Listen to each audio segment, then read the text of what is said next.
Welcome students.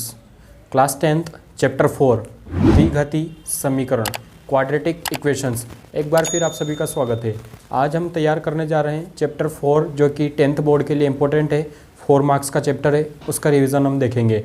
Chapter 4 के अंदर से आपको 2 क्वेश्चन मिलेंगे, आपको 3 क्वेश्चन मिलेंगे। 3 क्वेश्चन में से फर्स्ट एंड सेकंड क्वेश्चन एक नंबर में आपसे पूछा जाएगा और उसके अलावा एक क्वेश्चन आपसे 2 नंबर में पूछा जाएगा।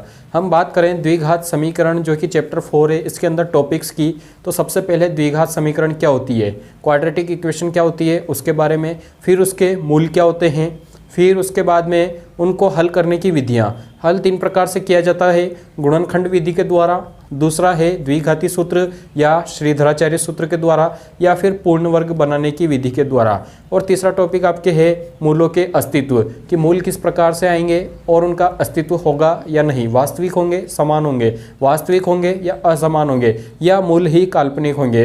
यह हमारा चैप्टर है, इसको हम जल्दी से कंप्लीट कर लेते हैं। चलिए शुरू करते हैं द्विघात समीकरण को। यदि एक द्विघात बहुपद का मान 0 हो तो वह द्विघात समीकरण कहलाता है। अब कैसे, यदि हमने बहुपद पढ़े हैं, रेखिक बहुपद, द्विघात बहुपद और त्रिघात बहुपद हमने पढ़ा है, वहाँ पर जो भी घात होती है उसको कहा जाता है शून्य।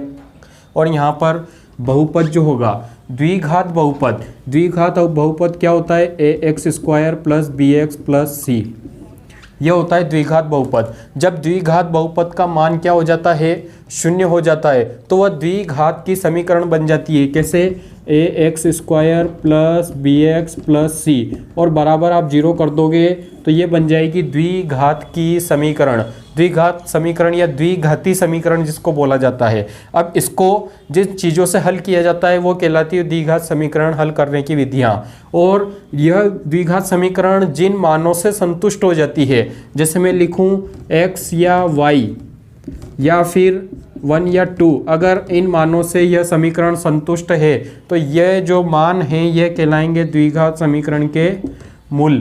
तो यह होती है द्विघात समीकरण। यदि एक द्विघात बहुपद का मान 0 हो जाता है तो वह कहलाती है द्विघात समीकरण, जिसको इस प्रकार लिखा जाता है ax² + bx + c = 0, जहाँ पर a हमेशा x² का गुणांक और b हमेशा x का गुणांक और c हमेशा अचर पद होता है। ये चीज़ें हमें ध्यान रखनी है और यही वास्तविक संख्याएं भी होती है। ठीक है, अब नेक्स्ट टॉपिक तुम्हारा है कि तुम्हारे द्विघात समीकरण के मूल। यदि द्विघात समीकरण के मूल ज्ञात करने हो, हमने बहुपद वाले चैप्टर में द्विघात समीकरण के शून्य ज्ञात किए थे। शून्यकों का संबंध होता है बहुपद से जिसके बराबर में 0 न हो, और मूलों का संबंध होता है द्विघात समीकरण से जो हमेशा ax² + bx + c = 0 के रूप में हो, उसको कहेंगे हम द्विघात समीकरण। 2 घात है, चर है और बराबर में 0 है, यह होती है द्विघात समीकरण। इसके मूलों की बात करें,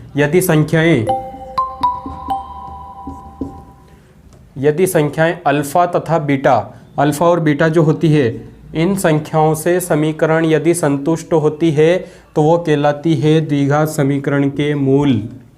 अल्फा तथा बीटा क्या कहलाएंगे, द्विघात समीकरण के मूल। और मूल और शून्यक में क्या फ़र्क होता है, मूल हमेशा द्विघात समीकरण के लिए निकाले जाते हैं जिसके बराबर में 0 हो, और शून्यक हमेशा बहुपद के निकलते हैं जिसके बराबर में 0 नहीं होता है। बहुपद कई प्रकार के हो सकते हैं, रेखिक, द्विघात और त्रिघात। यहाँ पर द्विघाती समीकरण हमेशा ax² + bx + c के रूप में ही होती है।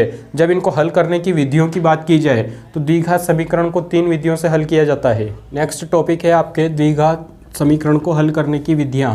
पहली विधि होती है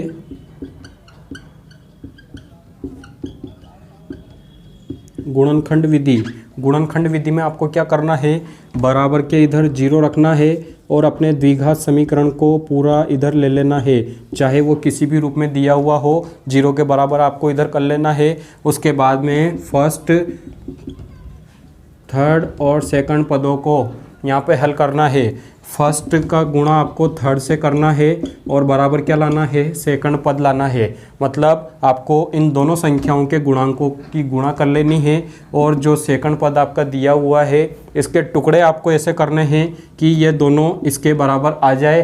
तो तो आपकी गुणनखंड विधि होती है। आपकी गुणनखंड विधि से आपको इस समीकरण को हल करना है। फिर इसके बाद में आती है पूर्ण वर्ग बनाने की विधि। तो पूर्ण वर्ग बनाने की विधि में क्या किया जाता है? पूर्ण वर्ग बनाने की विधि। पूर्ण वर्ग बनाने की विधि में आपको क्या करना है? ax² प्लस bx बराबर c करना है, और फिर जो x² का गुणांक होता है उसके भाग दे देनी है। तो x² plus b/ax plus c बराबर c/a बन जाएगा। मतलब जो x² का गुणांक रहता है उसका भाग दे दो, और भाग देने के बाद जो x का गुणांक बचेगा, x के गुणांक के आधे का वर्ग b/a के आधे का वर्ग आपको दोनों तरफ जोड़ देना है। तो को क्या करना है? x² प्लस b/a x का स्क्वायर x, और इसमें क्या जोड़ना है? b/2a का स्क्वायर बराबर c/a प्लस b/2a का स्क्वायर। तो यहाँ पे इधर भी पूर्ण वर्ग बन जाएगा और इधर भी पूर्ण वर्ग बन जाएगा। तो इस तरीके से आपको पूर्ण वर्ग बनाने की विधि को हल करना है। कोई क्वेश्चन नहीं आता है तो आप मुझे बता दीजिए, मैं उसको हल करवा सकता हूँ। अगली विधि है आपके श्रीधराचार्य विधि, मतलब श्रीधराचार्य सूत्र से हल करना, या फिर द्विघाती सूत्र जिसको बोलते हैं। वो होता है x बराबर -b plus minus √b² minus 4ac/2a। इस विधि से आपको इसका हल करना है। इसके लिए आपको क्या करना है? ax² plus bx plus c बराबर 0 में से a, b, c को पहचान लेना है, और पहचानने के बाद आपको यहाँ पे मान रख देने हैं। b की जगह b का मान, a की जगह a का, c का जगह c का। इस तरीके से x का मान मिल जाएगा आपको। वही होता है मूल को ज्ञात करना या द्विघात समीकरण के हल को निकालना। ठीक है, यही होती है श्रीधराचार्य विधि या द्विघाती सूत्र की विधि। इसी सूत्र को हम इस तरीके से भी लिख सकते हैं, x बराबर -b प्लस माइनस d/2a। अब यहाँ पे d क्या होता है? d को हम कहते हैं विविक्त कर, और d बराबर होता है b² माइनस 4ac। d को हम कहते हैं विविक्त कर और d बराबर होता है b² माइनस 4ac। तो इस तरीके से आप इस d का मान भी यहाँ पर पुट कर सकते हैं, वरना यह मान तो आपको पुट करना ही है। अब यहाँ पे मूलों की प्रकृति की हम बात करें तो मूलों की प्रकृति 3 प्रकार की होती है। आपका जो d का फॉर्मूला होता है b² माइनस 4ac, जिसको हम बोलते हैं विविक्त कर। इस मूलों की प्रकृति को ज्ञात करने का सूत्र होता है, जब d का मान आपके 0 आ जाए तो मूल हमेशा क्या हो जाएंगे? वास्तविक और समान।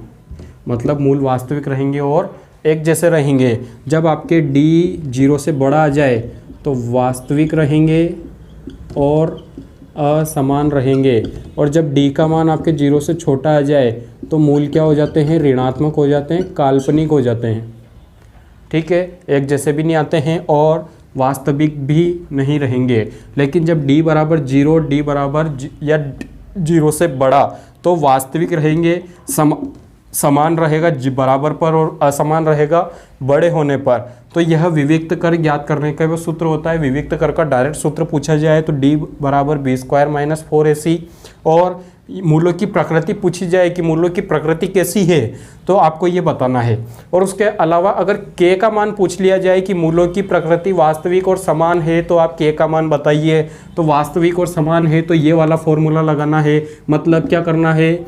b² माइनस 4ac बराबर 0 कर देना है, और इसके अंदर दिए हुए ABC के मान रख देना, तो आपके k का मान निकल जाएगा। यदि वो कहते हैं कि वास्तविक और असमान है तो फिर आपको b² माइनस 4ac को क्या करना है? 0 से बड़ा बताना है। इसके अंदर ABC के मान रख देने, k का मान निकल जाएगा, और इसी तरीके से इसके अंदर करना है तो भी k का मान निकल जाएगा। तो ये था आपके टॉपिक द्विघात समीकरण को हल करना या द्विघाती इक्वेशंस को हल करना। तो चैप्टर 4 में इतना ही है। आप लगातार इसको वॉच करते रहिए।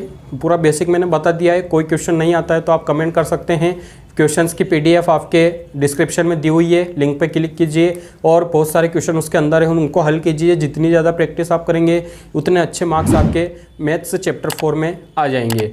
मिलते हैं एक नेक्स्ट वीडियो में चैप्टर 5 के साथ, तब तक के लिए थैंक यू।